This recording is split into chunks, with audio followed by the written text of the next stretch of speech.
저는 오늘 비밀의 언덕 관객과의 대화 진행을 맡은 신내의 11의 남선우 기자라고 합니다. 반갑습니다. 그리고 제 옆에 계신 이지은 감독님께서도 관객분들께 인사와 소개 말씀 부탁드리겠습니다. 예, 안녕하세요. 여기 이 좋은 극장에서 만나뵙게 돼서 너무 반갑고요. 오늘 정말 재미난 얘기 나누다 다 갔으면 좋겠습니다. 와주셔서 감사합니다. 시작하기 전에 간단한 설문조사를 좀 하고 싶은데요. 이 영화 오늘 처음 보신 분들 계신가요? 네. 처음 보신 분들도 굉장히 많네요. 2번 이상 보신 분들. 네, 거의 처음 보신 분들이 좀 더 오늘 많이 계신 것 같네요. 제가 이걸 여쭤본 이유는 오늘 날짜가 7월 12일이고 사실은 오늘이 이 영화의 2번째 생일이에요. 2주년을 맞은 날이랍니다. 그래서 감독님께서도 오늘 다른 극장에서 2주년을 축하하는 그런 시간도 가지셨다고 하는데요. 그 2년이라는 숫자가 감독님께 어떻게 다가오는지 좀 궁금했어요. 네, 어떠세요? 예, 그 인연이 사실은 저희 제작진이나 뭐 배우들에게는 한 살 한 살 하는 게 되게 의미가 있을 텐데요. 관객분들에게는 오히려 이게 지금 처음 보신 분들에게는 지금 이 시간이 오히려 새로 태어난 것이 아닐까 그런 생각이 들어서 저도 이렇게 관객분들을 뵐 때 되면은 우리는 처음 만났으니까 그것이 되게 중요하구나 그 마음이 더 좀 있는 편이에요. 맞아요. 영화는 언제 어떻게 만나느냐에 따라 항상 신작인 셈이니까 오늘 저희도 그런 마음으로 또 대화를 나눠보면 좋을 것 같습니다. 이 작품이 이제 영화로 나온 지는 2년이 됐지만 또 작년에는 각본집도 출간이 되었어요. 그래서 저는 오늘 오기 전에 그 각본을 한번 찬찬히 읽어보기도 했거든요. 그래서 여러분도 각본집을 보시면 영화에서 어떻게 달라졌는지 또 어떻게 표현되었는지 다시금 느끼실 수 있을 거예요. 제가 오늘 각본을 다시 보면서 가장 흥미로웠던 대목이 영화의 처음과 끝이거든요. 이거는 오늘 여러분이 보신 영상에서도 그대로 구현이 됐었어요. 그 오프닝부터 좀 이야기를 하자면 문방구 장면에서 시작을 합니다. 기억하고도 계실 텐데 저는 사실 처음에 이 문방구 장면에서 명원이가 굉장히 조심스럽게 물건을 고르잖아요. 뭐 훔치려는 건가? 이런 생각을 했었어요. 사실 이 영화를 볼 때. 근데 그게 아니었고 명원이는 그 조심스러운 태도로 누군가의 선물을 고르고 있었던 거잖아요. 이 태도를 이제 명은이를 설명해주는 좋은 장면이었다고 생각하는데 이 첫 장면은 언제 처음 구상하신 거예요? 저희가 그 첫 장면을 가장 처음에 구상했어요. 어느 날 딱 잠자리에 누웠는데요. 갑자기 그게 확 스쳐갔어요. 그 첫 시퀀스가요. 그러니까 처음 고르는 순간부터 시작해가지고 마지막 문구점에 뛰어들어와가지고 그 핑크색으로 바꿔주시면 안 돼요? 선생님은 뭐 핑크색을 더 좋아하실 것 같아서 이게 갑자기 잠자리에서 생각이 났는데요. 그게 왜 생각이 났냐면요. 이거 처음 말씀드리는 것 같아요. 의외로. 왜 갑자기 그게 생각나냐면요. 제가 어디 가서 물건을 고르면요. 다시 되돌아가는 습관이 있어요. 뭐 특히 누군가의 선물을 고를 때 있잖아요. 뭐 그게 뭐 좀 가까운 사람이건 먼 사람이건 뭐 선물을 고르면 멀리까지 갔는데 그때서야 이거 좀 아닌 것 같아. 그 사람이 이거 싫어할 것 같아. 이거 조금만. 근데 중요한 거는요. 그 내용물이 아니라 지금 그 꽃 스티커 하나 바꾸려고 하는 거잖아요. 근데 저한테 그 꽃 스티커가 왜 이렇게 중요하냐면요. 내용물이 꽃 스티커가 그 디테일이 마음에 안 들면 내용물도 싫어할 것 같은 거예요. 진짜 성격 이상하죠. 그러니까 제가 밤에 왜 난 이런 성격일까? 왜 이렇게 피곤하지? 그래서 다시 되돌아가야만 하는 사람. 왜 되돌아갈까? 그것은 이 사람이 그 사람을 너무 생각해서 혹은 내가 그 사람에게 어떻게 받아들여지길 바래서 잘 보이고 싶어서. 예, 그거를 되게 탐구해보고 싶었어요. 그 마음을. 그래서 그게 갑자기 저녁 때 떠올랐던 것 같아요. 이야기 듣다 보니까 더 재밌는 사실을 여러분께 알려드리고 싶은데요. 실은 그 선물을 감독님이 각본에서와 영화에서 또 다르게 쓰셨어요. 각본에서는 선생님 선물로 명은이가 방향제를 고르는 것으로 적혀 있는데 영화 하시면서 머그컵으로 바꾸셨잖아요. 영화에서도 이렇게 두 번 선택을 바꾸셨는데 머그컵으로 바꾼 이유도 좀 들려주시겠어요? 방향제 예전에 어렸을 때 펜시점에 가면 그러니까 실용적이지 않은 것들이 꽤 있었던 것 같아요. 많죠. 네, 되게 실용적이지 않은 이상한 모양의 피아노 모양의 방향제를 전 처음에 하고 싶었는데 이상한 형태의 선물이 있었는데 그게 되게 인상적이어서 저도 어렸을 때 제가 좋아하는 선생님한테 그런 방향제를 선물해 본 적이 있거든요. 그래서 너무나 당연하게도 방향제를 선택했었는데 딱 이제 막상 이제 촬영하려고 준비하다 보니까 이 방향제 같은 경우는 좀 배우가 할 수 있는 액션이 한정되어 있더라고요. 왜냐면 냄새 맡는 용도잖아요. 근데 컵으로 하면 되게 많은 액션들이 나올 수 있는 것 같은 거예요. 그 액션이 왜 많이 나와야 되냐면 이 인물의 섬세함을 보여주려고요. 그러니까 이거만 냄새 맡는 것도 해볼 수 있고 무게 이렇게 하는 것도 해볼 수 있고 이거를 되게 많이 보여줌으로 해서 이 친구가 그 사람을 생각해서 얼마나 섬세한지를 그 앞부분의 그 장면들로 보여주고 싶었거든요. 아 그래서 이게 더 재미난 액션이 나올 수 있겠구나 해서 컵으로 바꾸게 됐어요. 그래서 실제로 그 컵을 선생님 앞에 선생님 책상에 보이기도 하고요. 오프닝에 관한 질문을 먼저 드려봤는데 후 뛰어넘어서 이제 에필로그에 가까운 그 라스트 씬에 대한 질문도 드려보고 싶어요. 이 관객분들 중에 각본을 못 보신 분들을 위해서 제가 설명드리자면 각본 마지막 페이지에 이렇게 적혀 있거든요. 명은 색연필과 사인펜을 꺼내 체계적으로 9회까지 지어가며 신나게 쓰기 시작한다. 명은의 완전한 무라일체의 얼굴에서 끝이 난다. 디엔드. 6학년 담임 선생님이 종이 뒤집어서 마음껏 쓰라고 하잖아요. 근데 그때 명은이가 무라일체의 표정으로 신나게 쓴다라고 적어주신 거예요, 감독님이. 이 무라일체라는 표현이 되게 재밌기도 했고, 아 그걸 본 배우의 표현력이 이 안에 담긴 거구나 생각하니까 흥미로웠는데 왜 무라일체라는 단어를 쓰셨어요? 제가 배우 입장에서 본다면 무라일체 너무 황당할 것 같아요. 도대체 무라일체를 어떻게 연기하라는 거야? 무엇과 무라일체가 되는 거라 생각하신 거예요? 펜과 그 종이와? 그게 내가 그러니까 이게 이 인물이 이거에 되게 집중한 몰입한다라는 것을 그렇게 했는데요. 그건 사실 배우 말고 제가 그 결기 내가 여기서 뭘 보여주겠어 하는 결기를 잊지 않기 위해서 그 표현을 쓴 거거든요. 딱 그 무라일체. 그러니까 내가 이걸 쓰는 건지 이게 나를 움직이는 건지 그 알 수 없게끔 완전히 몰입한다라는 뜻에서 무라일체를 네, 그 표현을 썼던 것 같아요. 정말로 저는 그 각본집을 보면 각본집이 되게 담백하게 쓰여져 있어요. 그러니까 장황하거나 길지 않고 되게 담백하게 펴지고 사실 누구나 초등학생이 읽어도 될 정도의 쉬운 표현들로 돼 있는데 그거는 제가 무라일체라는 한자를 썼던 이유는요. 어떤 순간에는 이 영화를 만들다 보면 처음에는 아 내가 이 영화를 왜 만들려고 했지?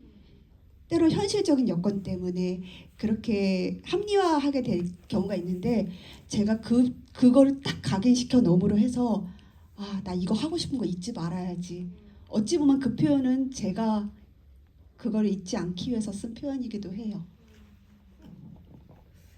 내가 하고 싶었던 것을 잊지 않기 위해서 써둔 표현이다라고 하셨는데 그럼 그 하고 싶은 것 그게 무엇이었는지에 대한 얘기도 좀 나눠봐야 될 것 같아요. 제가 아직도 기억을 하고 있는 게 그 2년 전 감독님과 관객과의 대화를 했을 때 감독님이 이 작품을 처음 구상하던 그 시점에 머릿속에 작은 여자 사람이 막 정신없이 돌아다니는 그 이미지가 있으셨다는 거예요. 그래서 무언가를 원해서 혹은 무언가를 갖고자 끊임없이 움직이는 그런 사람이 이 영화 속 명은이로 구체화된 것이라는 뜻이잖아요. 내가 이걸 하고 싶었던 그 순간에 감독님의 머릿속에 있었던 이미지를 좀 더 풀어서 설명해 주시겠어요? 일단 10대 여성 캐릭터를 그리게 될 때 샤이하지 않은 인물을 그리고 싶었어요. 되게 막 내성적이고 문학소년이라고 해 소녀라서 이렇게 이런 거 말고요. 막 와일드하게 나 반장하면 하는 거고 뭐 하면 저지르고 이렇게 막 거침없이 하는 사람이요. 그런 인간을 그려보고 싶었거든요. 그랬고 싶었던 이유는 제가 그럴 수 없기 때문에요. 그리고 이 명은이의 가장 큰 동력은 사실은 나 와일드해질 거야 이게 아니라 동력이 하나인 것 같아요. 부모님을 숨기고 싶어. 뭐 그렇게 하다 보니까 막 거기까지 그 지경까지 회사에 가는 것까지 갔는데요.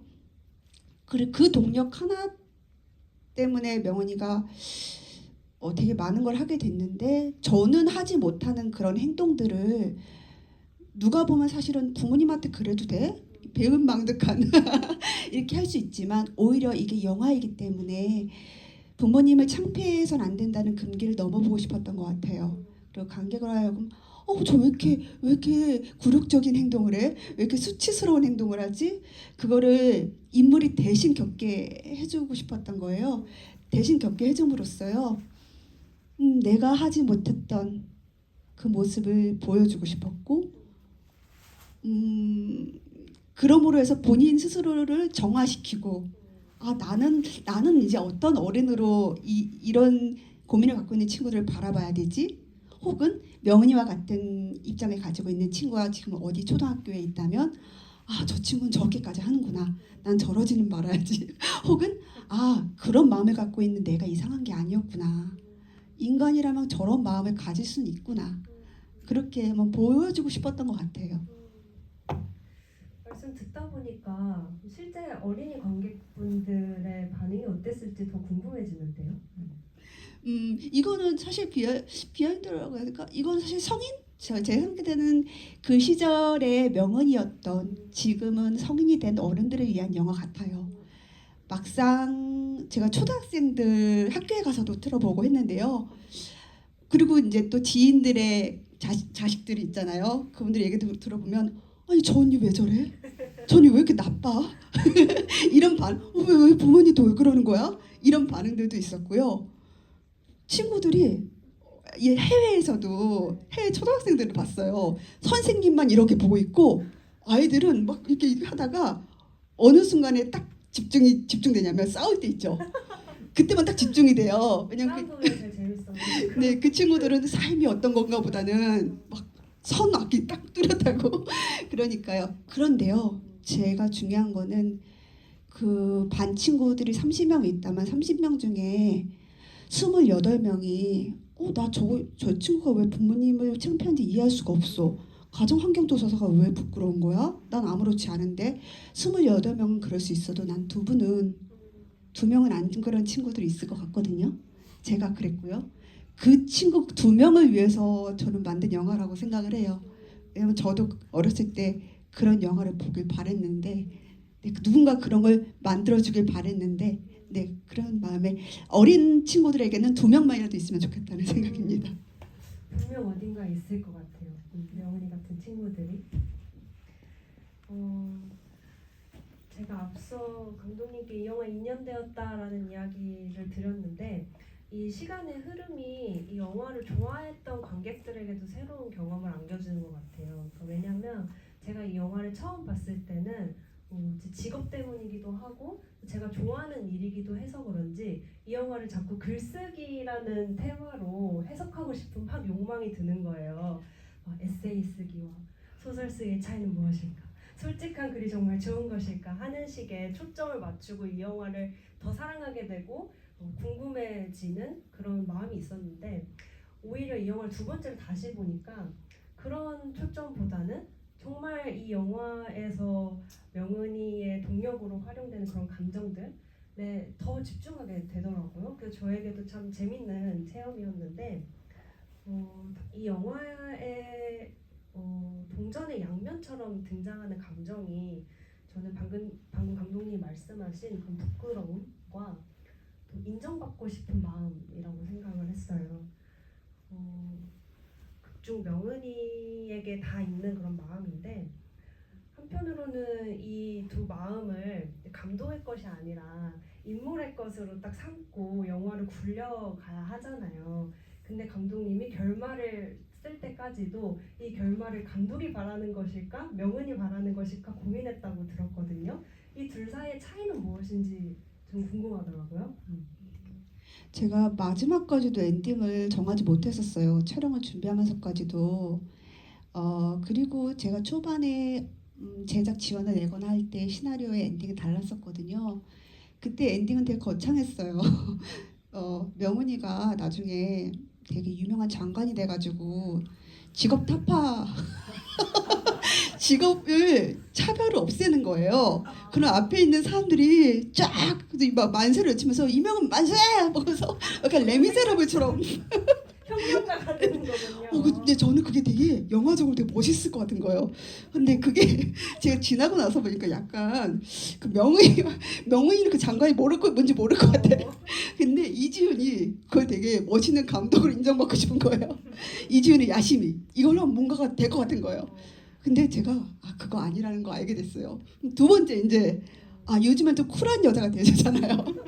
그래서 명은이도 뭐 그 양심 뭐 그런 거 다 필요 없고 나는 멋있는 여자 내 꿈을 위해서 그냥 앞으로 가는 사람이 되고 싶어. 난 직진으로 갈 거야 해서 부모님의 마음을 뭐 고려하는 그런 거 없이 되게 마지막에 진짜 쿨한 여자로 끝나는 되게 비정한 마무리가 있었어요. 이거 왠지 해외에 가면 되게 되게 좋아할 것 같은 거예요. 약간 되게 비정하고 세고 막. 그래서 제가 그것도 해봤어요. 근데 이것도 이지훈의 야망인 것 같은 거예요. 해외를 생각했다는 것보다가 한국에서는 안 되나요? 예, 그건 해외로 가야 돼. 왜 한국에서 용답해줄 수 없는 배은망덕이거든요.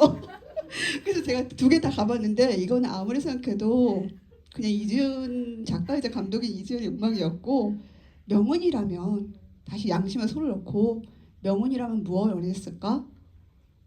라고 생각해 봤을 때 저는 되게 거창한 게 아니라요. 종이 한 장 뒤집는 거였던 것 같아요. 그냥 누군가가 저 친구는 저게 조금 불편하거나 그렇게 할 수 있겠구나. 누군가가 내 마음을 먼저 알아봐주는 센스 같은 거 있잖아요. 그거 하나 아니었을까? 사실 그거 하나만 있었다면 명언이는 사실 그렇게 말하는 게 어려운 게 아닌데 그거 하나가 아니었을까를 나중에야 알게 됐어요. 그래서 그렇게 만들게 됐습니다. 장관이 된 명은이 갑자기 상상하니까 또 그건 그거대로 잘했을 것 같아요. 명은님은. 제가 처음에 그 부끄러움과 인정욕 이야기를 했는데 부끄러움부터 좀 얘기를 해보고 싶어요. 감독님이 또 이런 말씀도 하신 적이 있어요. 명은이가 이 영화 속에서 모든 굴욕과 수치심을 다 느껴봤으면 좋겠다. 하지만 흥미로운 점이 그 굴욕과 수치심이 영화 속에서 이 아이를 망신이나 좌절로 몰고 가지만은 않는다는 점인 것 같거든요. 좀 현실적인 방향성을 고려하면서 각본을 써나갔기 때문에 이런 결과가 나온 걸지 아니면 인물을 향한 그런 애정과 응원의 결과인 걸지 궁금했어요. 글쎄요. 한 GV에서 관객분이 여쭤봐 주셨어요. 수치심을 어떻게 다루려고 하셨는지라고 여쭤봐 주셨는데 저는 인물이 겪을 수 있는 모든 수치심을 다 보여주고 싶다고 했거든요. 근데 그 인물이 이런 게 있었어요. 편집할 때 나왔던 이야기 중에서 명언이가 예를 들면 조금 약간 영악하 보인다라는 행동을 했을 때 좀 귀여운 음악을 깔면 어떻겠느냐는 이제 그런 의견들이 나왔었어요. 명은이가 너무 이렇게 너무 영악해 보이고 막 너무 막 애 같지 않아 보이고 귀여운 음악을 깔면 이거는 천방지축 모험이 되는 거잖아요. 근데 저는 한번 그렇지 않은 영화를 만들어 보고 싶었어요. 왜냐면 이 인물은 자기 인생 일대에서 가장 중요한 일이고 가장 숨기고 싶어하는 일이고 그 시대 그 시절엔 그 친구는 그게 전부인 이야기인데 일부가 아니라 전부인 이야기인데 내가 여기서 귀여운 음악을 깔면 이건 귀여운 행동이 되는데 그 친구에게는 귀여운 일이 아니거든요. 이게 너무 심각하고 진지한 일이라서 그냥 그 인물을 인간으로 그리려고 했던 것 같아요. 그 인물이 누군가에게는 예쁘게 보이고 수도 있고 누군가에게는 나쁘게 보일 수도 있지만 제가 찾고자 하는 것은 진실이었던 것 같아요. 그 인물의 진정성이었던 것 같아서 그게 그래서 첫 장면이 되게 중요했어요. 첫 장면이 사실 그 문구점에서 선물을 고른다라고 하면 끝날 내용을 제가 되게 길게 보여줬잖아요. 그 길게 보여줬던 이유가요. 이 인물은 성인 여성 작가가 쓴 그 서사에 떠밀려가는 그냥 주인공 그런 10대 여성이 아니라 그냥 자기가 땅으로 두 발로 밟고 서가지고 자기가 진짜 냄새 맡고 자기가 진짜 누군가를 생각하는 진짜 살아있는 인간을 그리고 싶었거든요. 그러니까 예를 들면 제가 여기에 있는 게 아니라 문승아 배우가 혼자 왔어도 자기 인생에 대해서 막 얘기할 수 있을 정도로 그런 인간을 그리고 싶었기 때문에 그런 10대 그냥 딱 12년을 산 인간인 거예요. 그런 인간을 그리고 싶었기 때문에 수치심보다 그런 거 생각보다는 그 인물이 뭘 원하고 뭘 두려워하고 무엇을 내려놓기 원하지 않은가 그냥 그런 거 위주로 생각을 했던 것 같아요. 명은이가 영악하게 비칠 수 있는 순간에 귀엽고 발랄한 음악을 깔지 않는 선택은 정말 탁월했다고 생각을 해요. 왜냐하면 여러분에게도 각자 그런 순간들, 기억들이 있으실 것 같은 게 아무리 초등학교 뭐 3학년, 5학년 때 일이더라도 내가 잘못했던 거 잘 안 잊히거든요. 그것 때문에 어른들한테 크게 혼을 났던 아니면 아무도 모르게 나 혼자만 알고 있는 수치심이건 그게 어렸으니까 그럴 수 있지 라고 무마되지가 않고 지금 어른이 된 시점에도 그때 왜 그랬을까 종종 생각할 때가 있어요. 그리고 그때 엄마한테 선생님한테 혼났기 때문에 내가 지금 조금 다른 어른이 된 거 아닐까? 라는 식의 생각도 전 종종 하거든요. 그래서 만약 감독님이 말씀하셨던 그런 명운이 조금 나쁘게 보일 수 있는 이기적으로 보일 수 있는 순간에 너무 아기자기한 음악이 나와버렸다면 저는 오히려 좀 슬펐을 것 같아요. 나의 지금 이런 어린 시절을 생각하는 마음이 애취급당하는 것처럼 느껴지진 않았을까 하는 생각이 들었어요. 네. 그러니까 부끄러움을 감독님이 어떻게 다루고 싶었는지에 대한 얘기를 하다가 한 명의 인간으로서 그냥 12년을 산 인간으로서 그려보고 싶었다라는 말씀을 해주셨는데 저는 감독님의 그런 시선이 비단 명은이뿐만 아니라 명은이 주변 인물들에게도 다 부여가 된 것 같다는 생각을 했어요. 그게 어쩌면 감독님이 캐릭터들에게 준 디테일들일 텐데 예를 들어 선생님 같은 경우는 자주 지각을 하지만 그럼에도 머리가 항상 세팅이 되어 있다라든지 엄마, 아빠의 툭툭 뱉는 그 말투들 그렇지만 또 아이들을 사랑해 하지만 또 그 두 남매를 약간 다르게 대하는 것 같은 디테일들 그런 주변 어른들을 만들어가는 과정도 감독님께서 신경 쓰신 부분이 많이 있을 것 같거든요. 그 설정들은 어떻게 탄생했을까요?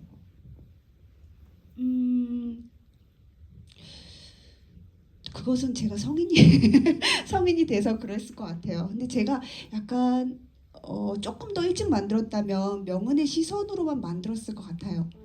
왜냐면 명은의 시선으로만 만들었어도 영화가 만들어졌을 것 같거든요. 근데 저는 더 이상 명은의 시선으로만 만들 수 있는 나이는 지난 것 같아요.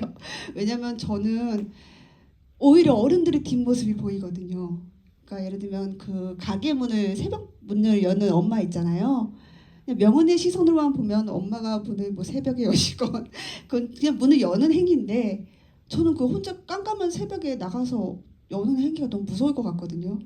제가 만약에 그 명은이 어머니 입장이 된다면요. 무섭지만 아무렇지 않은 척 그 동생의 이름을 불러보잖아요. 진우야 하면서 그러니까 그랬던 이유는 제가 생각하는 사람이 장점과 단점을 다 가지고 있는 것 같아요. 누구나요. 이거 명은이를 비롯해서 누구나 다 장점과 단점, 모난 면과 예쁜 면 다 가지고 있기 때문에 제가 아는 인간의 드라마 작법에 나오는 인물 캐릭터가 아니라요. 누구를 위해서 누구를 희생시키고 누구를 깎고 누구의 말을 좀 줄이고 이거 말고요. 이 영화에서만큼은 제가 한번 내가 피부에 와닿는 사람은 어른은 누구지? 내가 진짜 피부에 와닿는 엄마 아빠의 사랑이란 뭐지? 제가 진짜 피부에 와닿는 엄마 아빠의 사랑은 사랑의 이 말이 아니라 그런 말 뭐 살가운 말 해주지 않아도요. 비싼 돈 내가지고 개 먹이는 게 제가 생각하는 엄마 아빠의 사랑이었어요. 그렇게 밤에 집에 들어와가지고요. 개 찌는 거 얼마나 번거로운 일이에요. 그리고 그 개가 얼마나 비싸요. 근데 그거를 남에겐 야박할 수는 있어요. 근데 자기 자식들에게는 이 개를 먹인다는 마음이요. 그게 저는 어디 여기서 먹어봐야 내가 어디서 먹어봤다 얘기도 할 수 있고 그 경험이 나중에 그 친구가 나중에 자기 자식을 낳았을 때 이거 내 엄마 아빠가 이거 예전에 해줬던 적 있어. 이거 얼마나 맛있는데 이런 얘기도 해줄 수 있고 아 내가 생각하는 부모의 사랑을 보여주자. 뭐 내가 생각하는 할아버지의 사랑을 보여주자. 이렇게 하나하나 만들어가다 보니까 이렇게 나온 것 같아요. 그 사랑을 명은이는 눈치채지 못할지라도 관객들은 그래서 눈치챌 수 있는 것 같아요. 네 맞아요. 그래서 좀 어른들은 보면 명훈이는 눈치 못 채도 어른들은 아마 알 수 있을 거다. 저게 돈과 시간을 쓰는 게 얼마나 어려운 일인지 그 여유를 내는 게 얼마나 어려운 일인지 어른들은 아실 거다. 이런 생각이 있었습니다. 그리고 디테일이라는 거는 인물에게 뭔가를 더해서 생겨나는 것이기도 하지만 과감하게 어떤 과정을 딱 생략했을 때 그 창작자의 한 끗이 또 보인다는 생각을 해요. 저는 이 영화에서 그랬던 순간이 혜진 하얀 자매랑 명훈이 되게 갑자기 친해져요. 그냥 갑자기 서로를 적처럼 여기다가 뭐 명은이 혼자 물론 그랬겠지만 견제하고 경계하다가 어느 순간 돈가스를 함께 먹고 놀이공원에 함께 가잖아요. 그렇게 급격하게 친해지는 게 누군가는 왜 이렇게 갑자기 친해졌어? 저런 사이 아니지 않았어? 하지만 돌이켜보면 그 시절은 정말 그랬던 것 같거든요.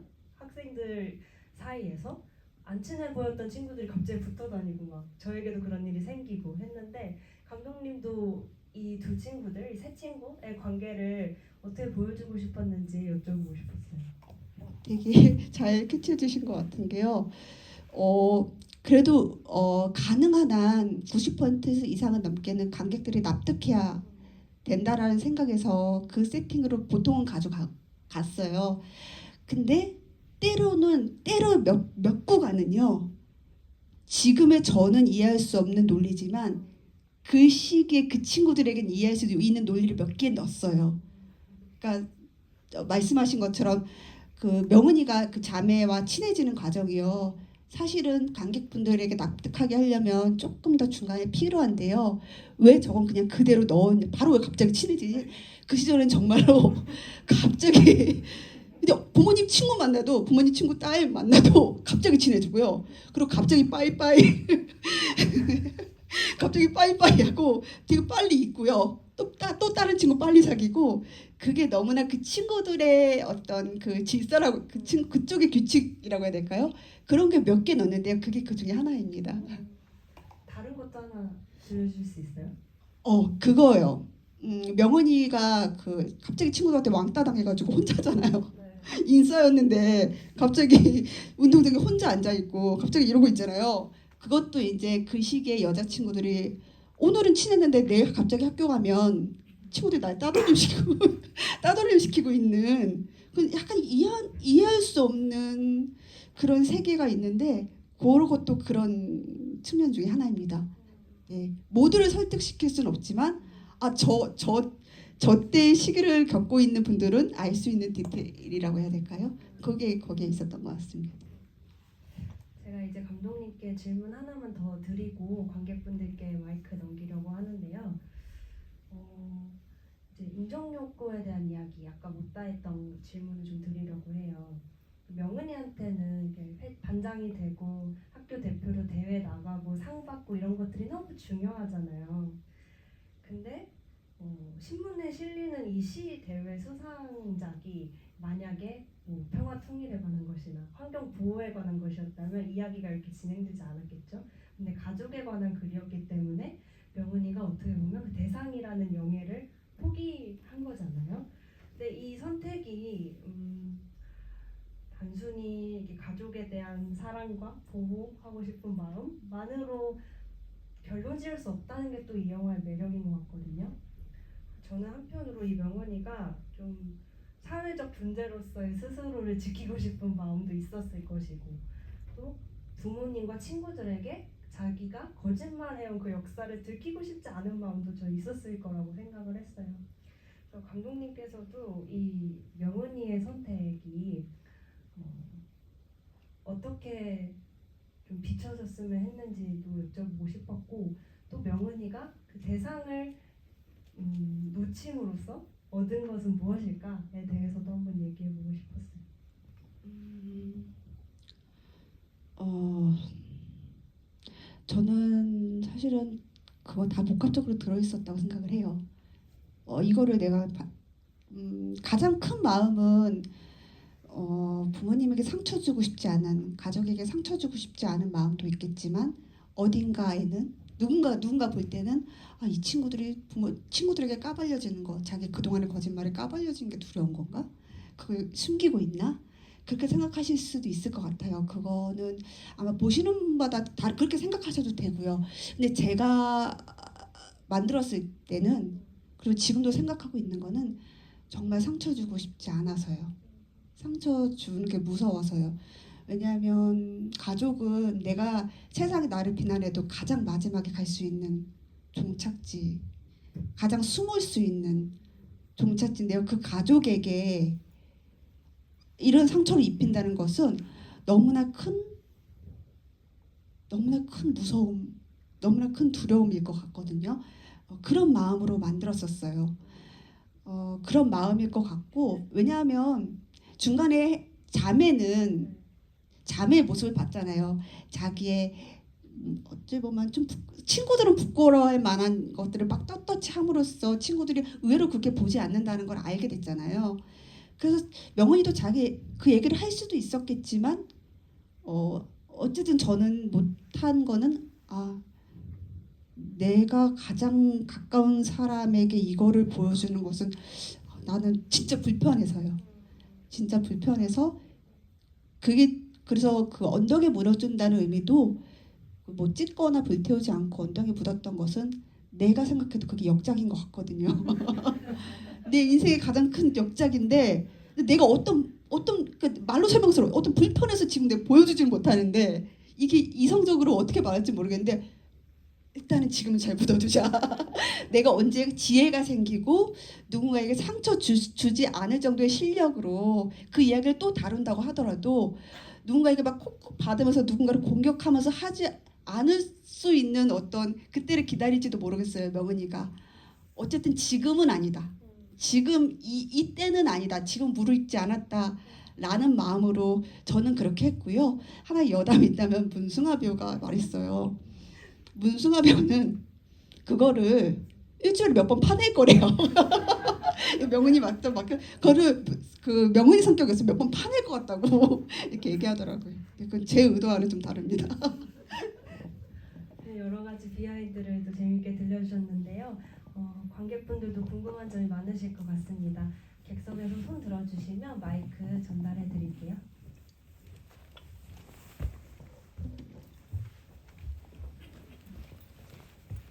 예, 말씀 잘 들었고요. 영화는 제가 2023년때 이 영화를 4번 봤거든요.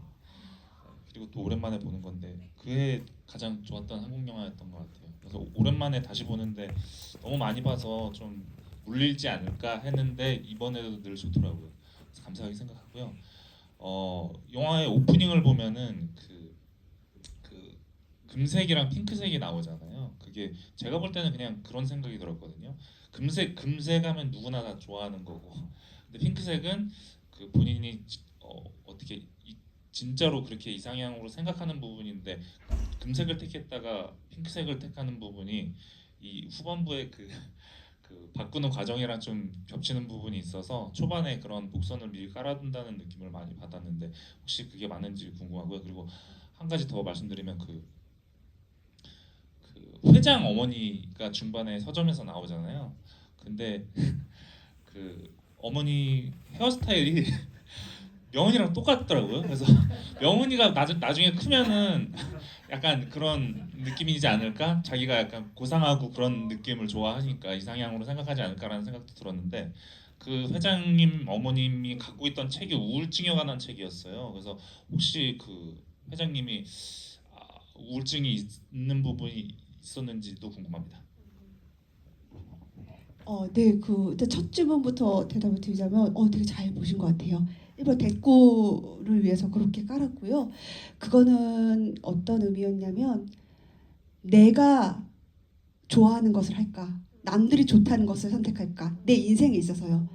모두가 좋다고 하는 방향 선택으로 갈 것인가? 내가 생각하는 여기 이명은만의 답을 찾을 것인가? 그런 거에 대한 두 선택을 선택해야 된다고 했을 때 명은이만의 선택으로 하는 방향이기도 하고요. 네, 그렇게 해서 그런 선택을 했고요. 그 머리도 공교롭게도 문승아 배우가 처음 오디션을 볼 때는 되게 긴 머리였어요. 이 역할을 위해서 정말 박력 넘치게 머리를 자르고 파마를 하고 왔거든요. 근데 먼저 이 회장 역할을 맡으신 하혜승 배우님이 오디션 때 저 머리를 하고 오셨어요. 정말 우연이에요. 그 뒤에 문승아 배우도 머리를 뽀글뽀글 했는데 제가 이 영화에 이제 시나리오 쓰기 전부터 그 머리를 정해두고 있었거든요. 왜냐면 저는 그 접속에 전도연 배우의 헤어스타일을 너무 좋아해가지고 그 되게 싱싱하고 쓰러질 것 같지 않은 그 머리 있잖아요. 그걸 너무 해보고 싶었어요. 그거를 명은이가 5학년 때는 이제 생머리였다가 난 4학년 때는 생머리였다가 5학년 때 조금 새로운 삶을 살아보리라 작심하고서 그거 파마를 동네에서 2만 원에 주고 했다고 제가 설정을 했거든요. 그 당시에 물가가 그러니까 자기 딴에는 되게 멋있는 해외 이제 할리우드 배우처럼 한다고 한 느낌인데 딱 그 머리 근데 그게 공교롭게도 겹쳤어요.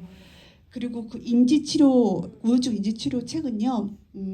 저는 이제 명은이가 어쨌든 자기 자신의 가족에 대해서 사유를 하는 게 이 영화에 되게 중요한 내용이기 때문에 명은이가 되게 다양한 가족들의 모습을 보길 바랬어요. 예를 들면 뭐 삼촌, 할아버지네 가족의 모습, 그리고 혜진이네 가족의 모습, 그리고 회장네. 사실 회장 어머니께서는 그 책만 가지고 있지 않으시면 모든 게 완벽할 거예요. 왜냐면 그 고깃집에서 얼마나 행복한 가격처럼 보여요. 근데 그 책을 하나 가지고 있음으로 해서 그 회장 어머니의 삶이 조금 유추가 될 것 같아요. 아, 공허하시구나. 자식의 글을 대신 써주실 수도 있겠구나.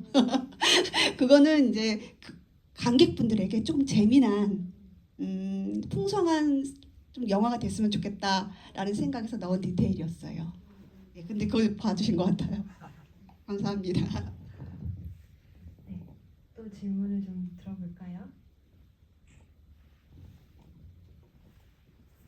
네, 가장 앞줄에 계신 6년도를 배경으로 하고 있는데요.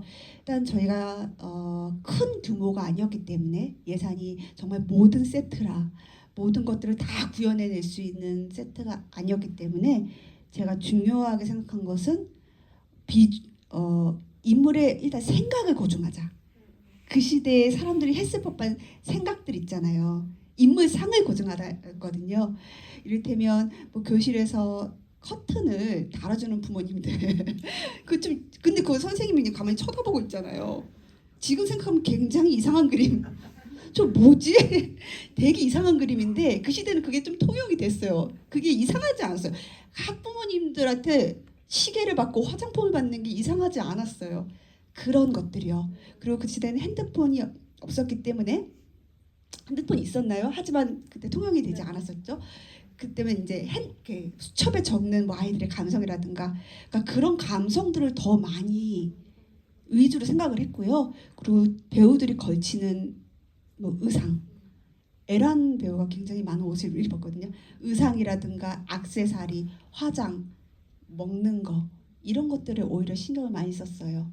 그리고 공교롭게도 명은이 방이 저희가 저희 제작부에서 찾은 집인데 정말 그 집에 둘리장판과 정말 제가 피아노를 너무 하고 싶었거든요. 그 시대에 또 인물상이 무조건 피아노는 집에 있어요. 그러니까 피아니스트가 될 게 아닌데 피아노 학원에 다녔어요. 그게 참 이상한 건데 그러니까 피아노도 방에 있었고요. 공교롭게도 책장에 어린이 전집이 있었어요. 그래가지고 그 미술을 하지 않아도 되는 그게 또 정말 그게 우연히 주는 마술인데 일단 인물의 반경 위주로 주로 세팅을 했고요. 그 외에는 정말 운도 많이 따랐던 것 같아요. 그리고 두 번째 질문이 조절. 완급 조절은요. 이 영화의 구조는 딱 정해져 있었던 것 같아요. 명은이 중간까지 갔을 때는 딱 성공의 가도를 달리잖아요. 정말 막 성공의 가도 쭉쭉쭉쭉 달려서 가짜 가족을 만드는 아 내가 완벽하게 꿈꾸는 그 멋있는 그 딱 가정을 만들잖아요. 가짜 앨범을 만들어서 그 가짜 승리 그 지점에 딱 자매가 나타나자. 이 명은이도 좀 센 캐릭터인데 나는 욕망이 되게 강한 캐릭터인데 이 친구를 능가할 수 있는 범접할 수 없는 자매가 다가오자. 네, 그래서 그 중간부터 갑자기 이제 또 다른 지점으로 터닝 포인트가 되는 그렇게 생각을 했었어요. 그래서 진짜 사유는 이 영화에서 진짜 봐야 될 백미라고 해야 될까요? 진짜 제가 하고 싶은 것은 그 중반 이후로부터 전하자 이거였던 것 같아요. 맞아요. 그래서 언젠가 감독님이 혜진 자매를 명은이를 망치러 온 구원자라는 말씀도 하셨었어요. 그러니까 아가씨의 대사를 빌려서 딱 맞는 표현인 것 같아요. 네, 맞아요. 또 질문 있으실까요? 가장 앞에 계신 분께 전달. 많이 다녀와가지고 이 질문은 아직 안 나온 것 같아서 한번 오랜만에 질문해볼게요. 그 제가 영화를 볼 때 좀 정보 없이 보는 걸 좋아하거든요. 그래서 예고편도 최대한 안 보고 포스터들 이렇게 훑어보면서 영화를 선택하는데 제가 이 영화를 처음 선택했던 이유는 그 메인 포스터에서 그 언덕길 골목길 같은 곳이 있잖아요. 근데 한 아이가 앉아서 열중을 하고 있는데 그러니까 글을 쓰면서 열중하고 있는데 너무 쓸쓸해 보이기도 하고 어떻게 보면 되게 내공이 있어 보이는 거예요. 조그만 아이지만 그 중간 이게 뭐 골목의 대장은 나야 이런 느낌으로 그래가지고 이런 포스터를 어떻게 구상하게 되셨는지 궁금해요. 일단 저희 영화를 41번 보셨네. 41번 보셨던 관객분이신데요. 그 장면은 포스터를 의도하고 만든 장면은 아니었어요. 정말 영화 속 장면인데 포스터를 디자인해 주셨던 디자이너 분께서 그 장면이 이 영화를 가장 잘 보여줄 수 있는 것이다 하고 딱 그 장면을 선택을 해주셨거든요. 그래서 저도 정말 글 쓰고 있는 주인공, 그 배경 모든 것들이 잘 부합한 것 같아서 그걸로 했는데요.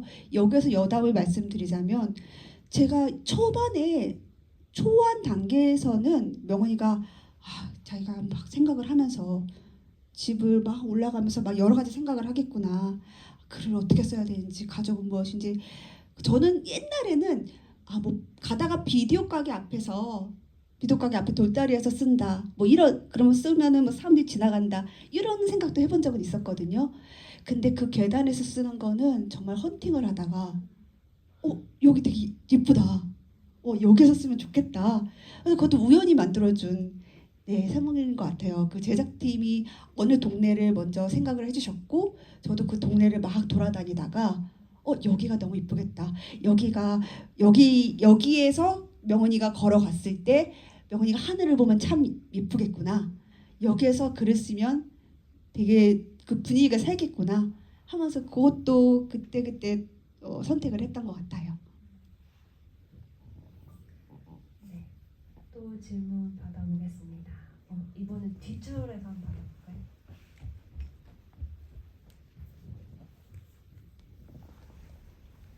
네, 저는 이번에 좋은 기회로 오늘 이 영화를 처음 보게 됐는데요.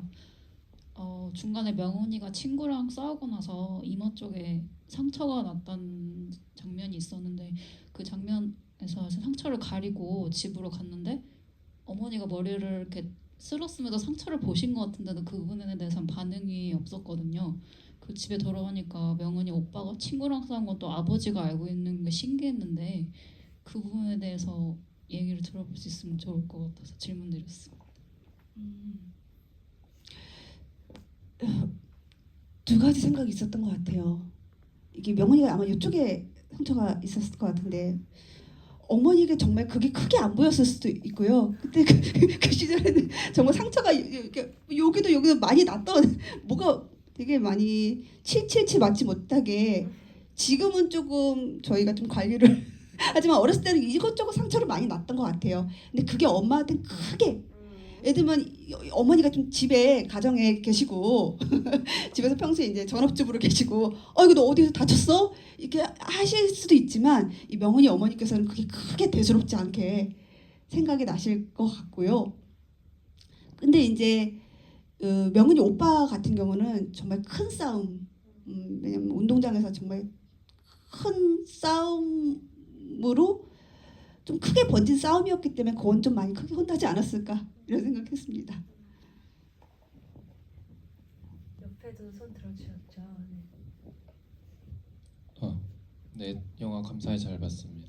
저도 이번 기회로 영화를 처음 봤는데요. 질문이 두 가지가 있는데 하나는 그 아역 배우들 연기 디렉팅하는 게 성인 배우들 디렉팅하는 거랑 좀 차이가 있을 것 같은데 아역 배우들 연기가 너무 훌륭해서 그리고 특히 뭔가 이렇게 중요한 씬들에서도 연기가 좋았지만 뭔가 사소한 장면들 그냥 지나가는 대화들 이런 것들이 너무 진짜 제가 그 시대의 어린이는 아니었지만 제가 어린 시절 했던 대화들이랑 너무 흡사한 것 같아서 아역들 디렉팅이 따로 뭐 방법이 있는지 궁금하고요. 또 하나는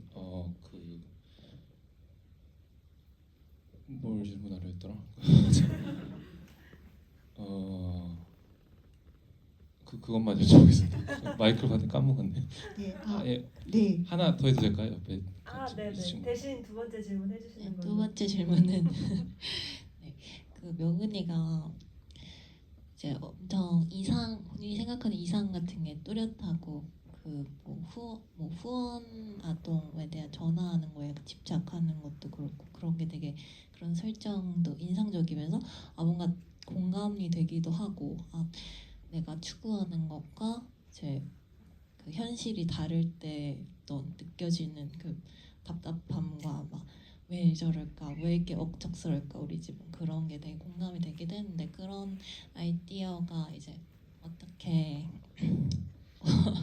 시작이 그러지? 그걸 어떻게 적용을 하게 되었는지 그리고 마지막에 이제 명은이가 솔직함하게 이제 마주하게 되잖아요. 본 가족에 대해서 작성을 할 때 근데 그 명은이가 겪었던 일들 그 이제 부모님에 대한 가족에 대한 마음을 좀 깨닫게 되었던 그런 것은 알겠는데 이제 그것이 솔직함으로 과연 이어질 수 있는 것인가 이 아이의 엄청 섬세하고 자아가 강한 친구인데 그게 이제 그거를 이 친구가 마지막에는 진짜 그걸 받아들이게 된 것인지 그런 게 좀 어떤 아이로 마지막에 그리고 싶으셨는지가 궁금합니다.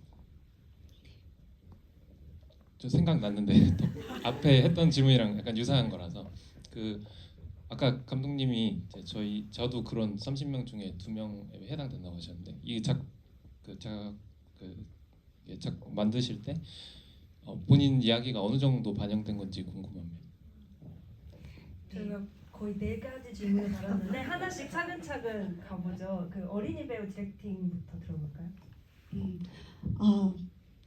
아까 전에 저 시대상에서 힘든 거 이게 요즘 친구들 그 당시에는요 대박 이 얘기를 너무 많이 하는 거예요.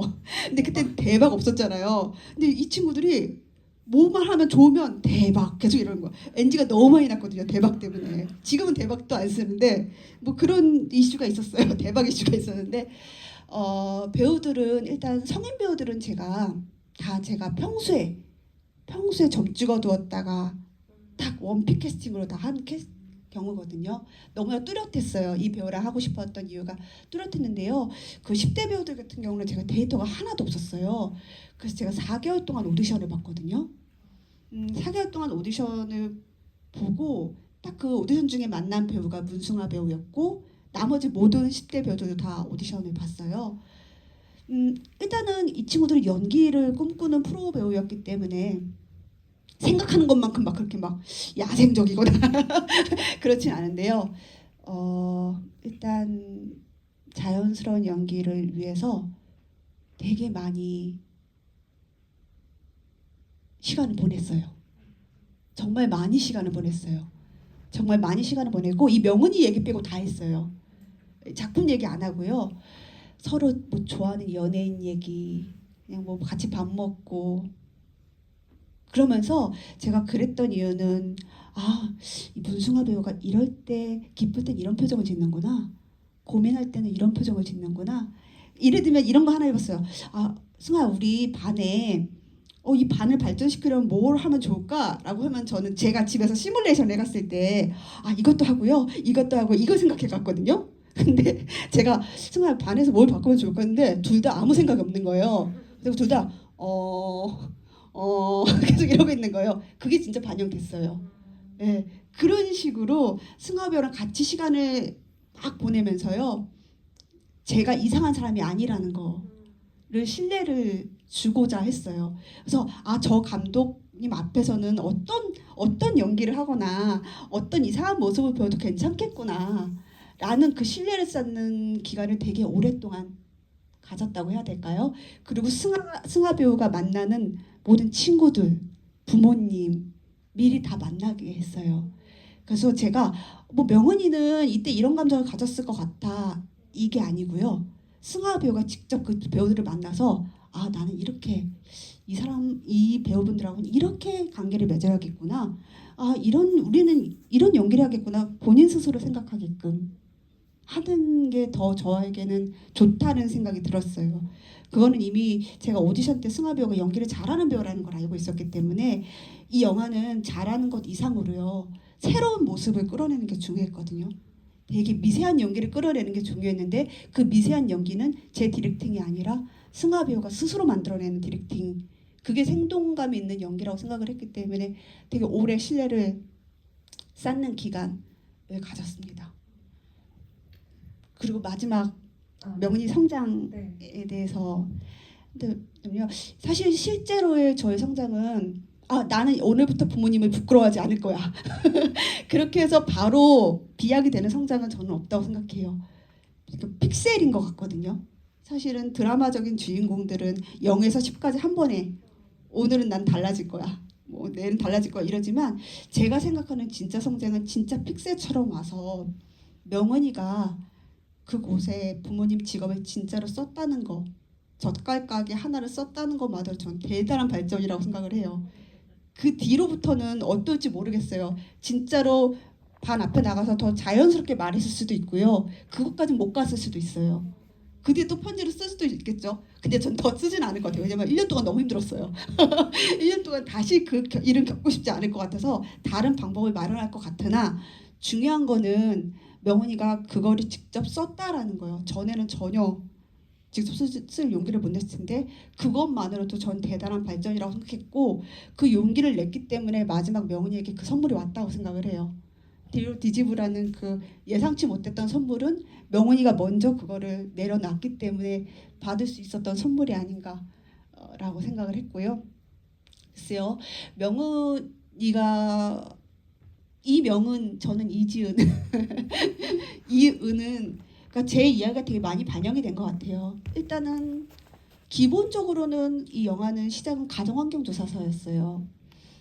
제가 그 영화에 내가 어떤 부분이 부끄러웠는지를 너무 자세하게 말씀드리면 사실은 저는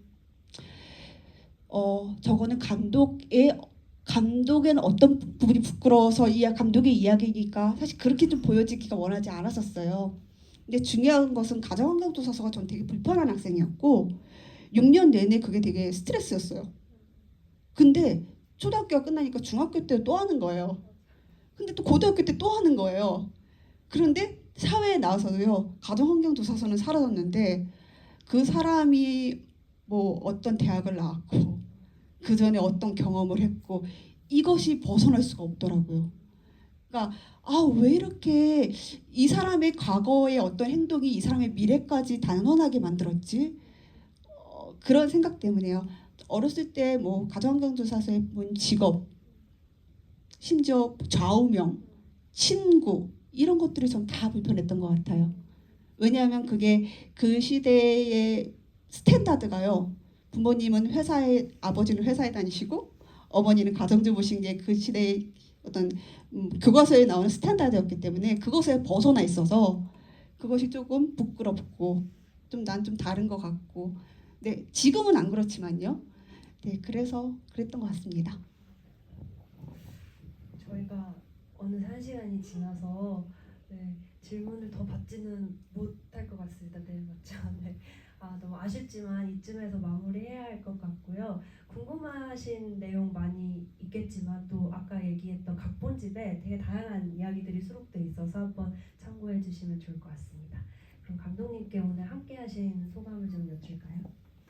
네, 근데 오늘 되게 많은 얘기를 나누셔서 저는 행복했고요. 그리고 되게 처음 얘기한 것도 되게 많아요. 그것은 주신 질문이 너무 좋은 질문들이었기 때문에 저도 생각을 다시 한번 할 수 있었던 것 같고요. 아마 여기서 명은이를 공감하시는 분들도 있고 다른 분들을 공감하시는 분들도 있을 텐데요.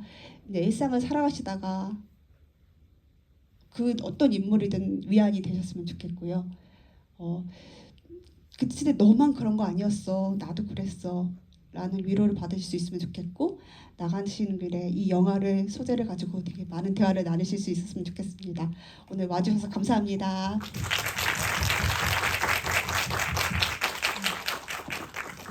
6월 달에도 경기인디 시네마가 왔었는데 그때도 관객분들 질문이 너무 좋았어서 이번에도 기대를 하고 왔거든요. 근데 역시나 좋은 시간 만들어주셔서 감사합니다. 주말 저녁 즐겁게 마무리하시고요. 조심히 돌아가시기 바랍니다. 감사합니다.